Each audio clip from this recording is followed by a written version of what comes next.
this episode, Clara delves even deeper into the secrets of Gabriel's past as she explores cryptic letters and documents that lead her to a secluded vineyard on the outskirts of Bordeaux. There she meets Louis, a mysterious man who reveals dark details about Gabriel's involvement in a tragedy that occurred years earlier. As Clara confronts the truth she has discovered, Gabriel unexpectedly appears, bringing them face to face at a decisive moment. But a new threat emerges, forcing them to flee and leaving even more questions in the air: hidden secrets, unexpected encounters, and an imminent threat. Clara is about to discover truths that can change everything. Get ready for an episode full of revelations and tension that will leave you open-mouthed.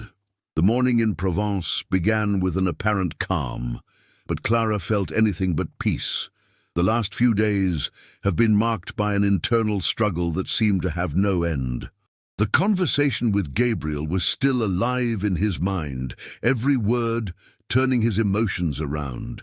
She ran her fingers over the rim of a coffee cup on the small table of a charming cafe on the edge of the main square. It was as if the whole bucolic scenery around him was a cruel irony, contrasting with the chaos in his heart. Clara had decided to take some time for herself, but Gabriel's physical distance didn't mean she had found the emotional clarity she had been looking for.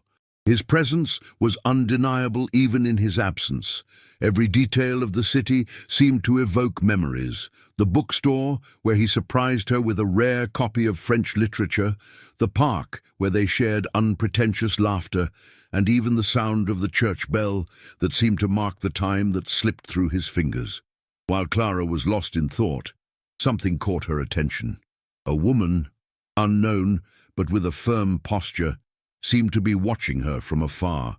Her brown hair was tied in an elegant bun, and her eyes, though distant, conveyed a mixture of curiosity and intent.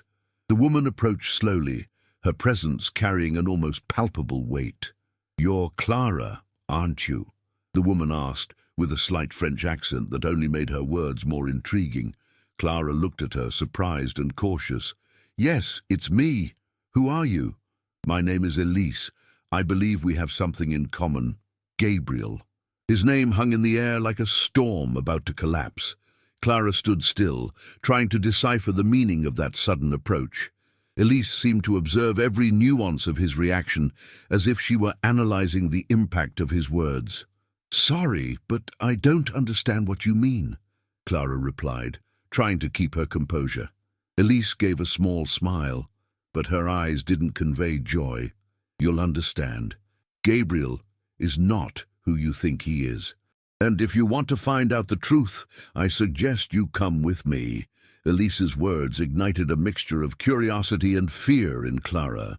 Who was this woman, and what did she know about Gabriel? As much as she wanted to get away from it all, the promise of answers was something she couldn't ignore. Clara hesitated for a moment, but something inside her impelled her to follow Elise. The two walked through the streets of Provence, the silence between them filled with a palpable tension. Elise seemed to know the city well, guiding Clara to a small art studio tucked away in a quiet alley. The interior was a surprising contrast. The walls were covered in vibrant paintings, full of emotion, but the environment seemed loaded with unspoken stories. "This place," Elise began, "was a refuge for Gabriel and me. A long time ago." Clara was silent, watching Elise carefully.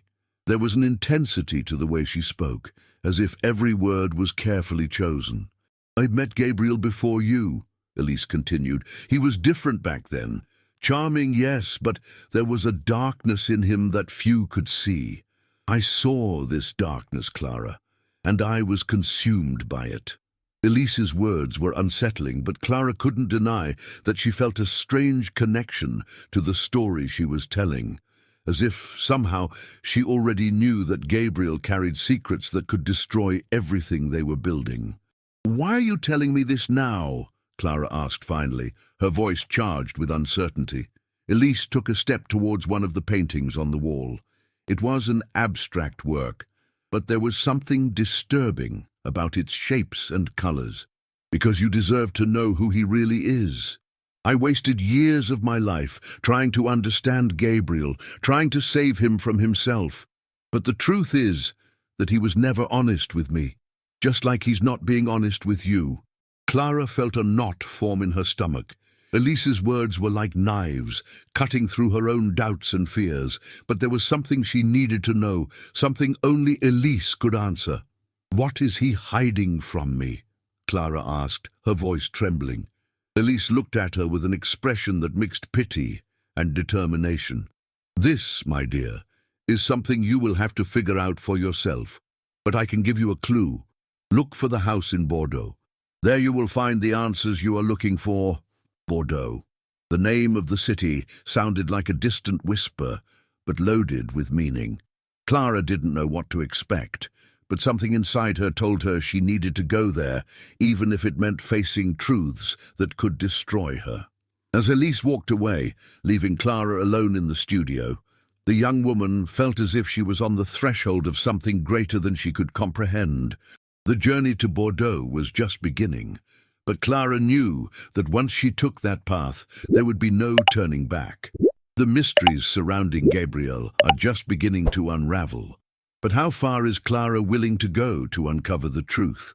Fate is pushing her on a journey that could change everything. Keep watching to unravel the secrets hidden in the shadows of this turbulent past.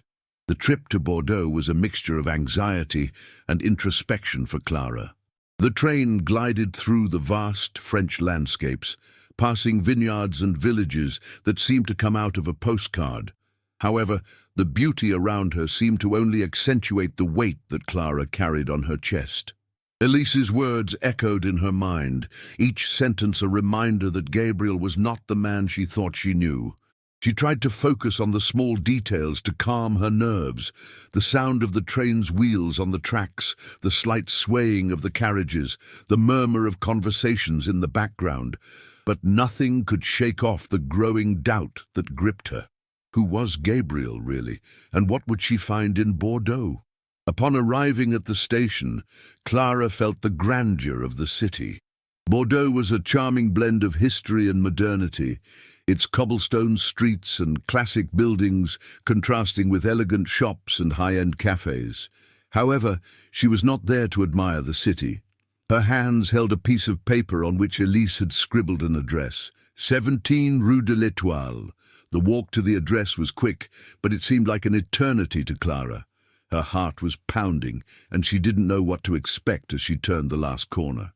When he finally arrived, he found a stately but slightly decaying house with large windows and closed curtains that hid the interior.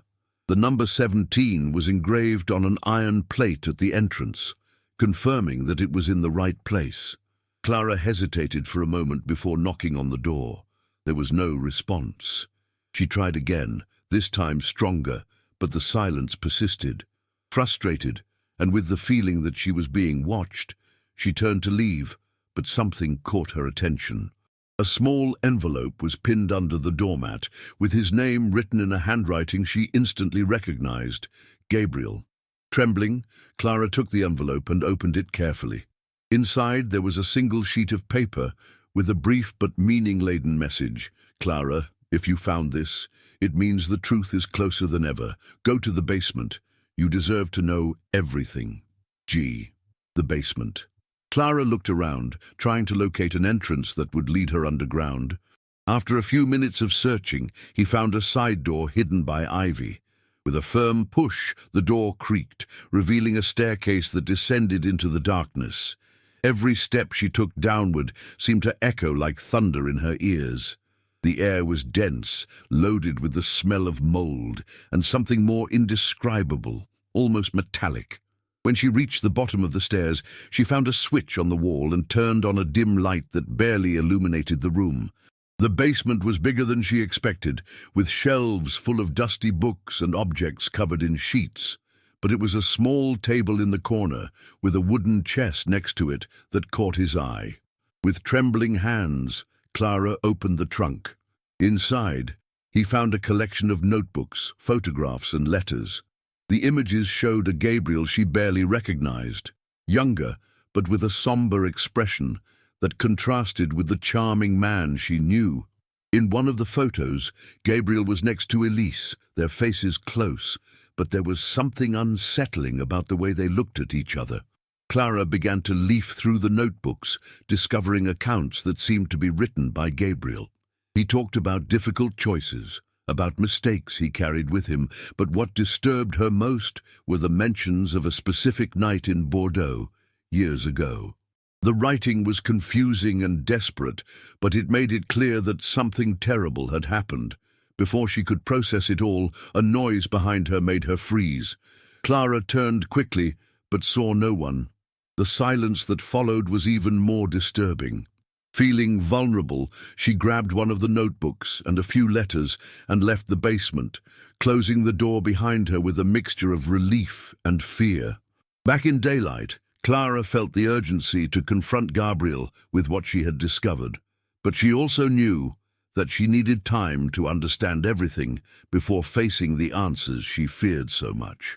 As he walked through the streets of Bordeaux, the pieces of the puzzle began to form in his mind, but the final picture was still far from clear. She knew she had crossed an invisible line, entering territory where the truth might not only be uncomfortable, but dangerous. Clara returned to the small hotel room where she was staying in Bordeaux. The atmosphere was simple but welcoming, with rustic furniture and a window that looked out onto a tranquil garden. However, his mind was far from any sense of peace. She placed the notebooks and letters on the table and began to examine them more closely, trying to find some logic in the fragments of Gabriel's past. One specific letter caught his eye. Unlike the others, which seemed to be drafts or outbursts, this one was addressed to someone named Louis. The tone of the writing was direct, almost cold, and mentioned something about solving the problem in Bordeaux. Clara read the letter several times, trying to decipher the meaning. Who was Louis, and what was this problem that needed to be solved? In the same envelope, she found a small, faded note with an address, which seemed to lead to a vineyard on the outskirts of town. Curiosity, mixed with fear, pushed her to investigate further. Clara knew that if she wanted answers, she would have to follow every clue, even if it led her to places she preferred to avoid.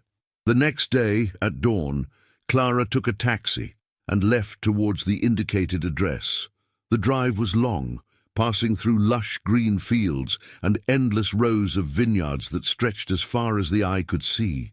The driver dropped her off at the entrance of a dirt road that led to an isolated property.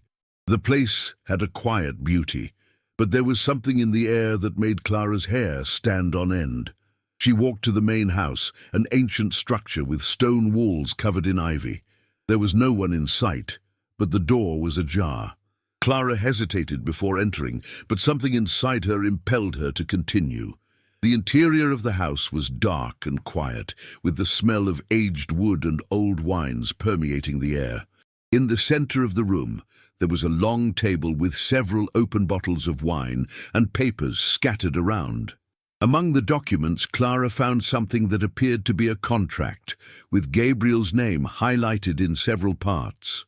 The contract referenced a partnership involving the property, but what caught his attention was the final clause, which mentioned a tragic event that had occurred on the property years earlier. One death. Clara barely had time to process the discovery when she heard footsteps behind her. She turned quickly and saw an older man with grey hair and piercing eyes standing at the entrance. He seemed calm, but there was a gravity to his presence that made her instinctively retreat. "You must be Clara," he said, in a low, controlled voice. "I'm Louis." The name echoed in Clara's mind, immediately connecting him to the letter she had found in the basement. She didn't know how to answer, so she remained silent, waiting for him to continue. "Gabriel told me you would come," Louis proceeded, slowly approaching. "He knew you couldn't stay away from the truth. But tell me, what exactly are you looking for here?" Clara tried to keep her composure, but her heart was racing. "I'm looking for answers. About Gabriel, about what happened here, and apparently you can help me find them." Louis sighed deeply, as if he had been carrying a burden for a long time. He sat down in one of the chairs around the table and gestured for Clara to join him. Reluctantly, she obeyed, feeling she had no other choice. "What do you know so far?" Louis asked, crossing his arms. Clara hesitated before answering. "I know that Gabriel has been here, that something has happened involving this property, and that he has not told me the truth about his past." Louis nodded slowly, as if confirming something to himself. "Well, you're right about one thing. There's a lot Gabriel hasn't told you, but some things are not his to say." He began to tell a story that made Clara's blood run cold. Years ago, Gabriel had been involved in a dispute with the vineyard's former owner, a man named André. Their partnership had started well, but quickly deteriorated when Gabriel discovered that André was using the vineyard for illicit activities. The situation culminated in a fateful night in which André was found dead, and Gabriel, although not directly responsible, was deeply involved in the events leading up to the tragedy. Louis went on to explain that Gabriel had made a deal to cover up certain details while protecting other people involved, including Elise. However, the weight of secrecy had haunted Gabriel ever since, affecting all of his relationships and, most recently, his romance with Clara.